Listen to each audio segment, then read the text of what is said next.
Sabi ko sa'yo, hindi tama yung ginawa ng daddy mo.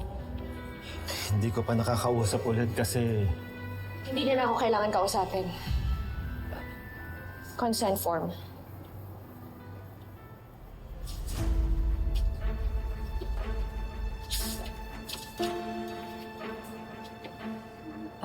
Pumapayag na ako magpatest si Ashley. Ashley? Huwag ka muna magpasalamat. Test pa lang to. At hindi ito alam ni Edward. At gusto ko lang linawin kapag nag-match si Ashley, hindi ibig sabihin nun ay automatic na magdodonate siya. Desisyon pa rin yun ni Ashley.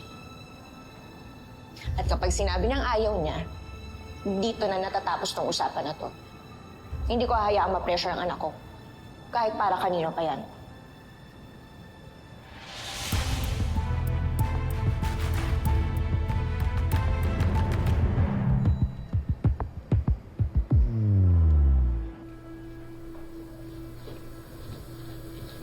Simple blood draw lang to, Ashley, ha? Kunting tusok lang. Okay? Okay pa.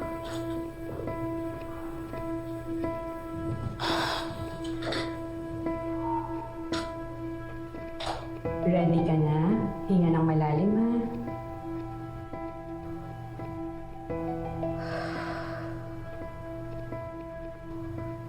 Ready po.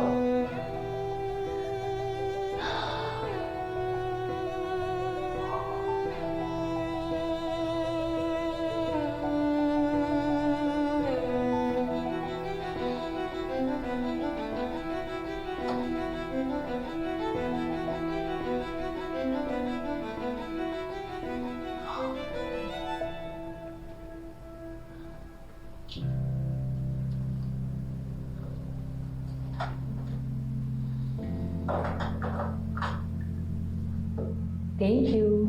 Thank you po.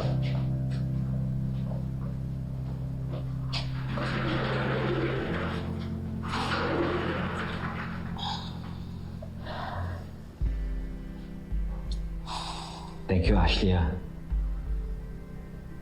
Test pa lang naman po yun.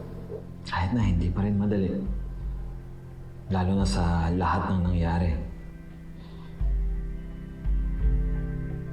Hindi ko po ito ginagawa para sa inyo.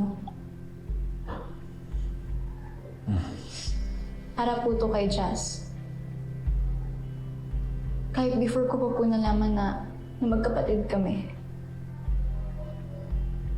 Love na love ko po si Jazz. More than at minsan po ang tingin ko sa kanya. Actually, di nga po kami okay ngayon eh.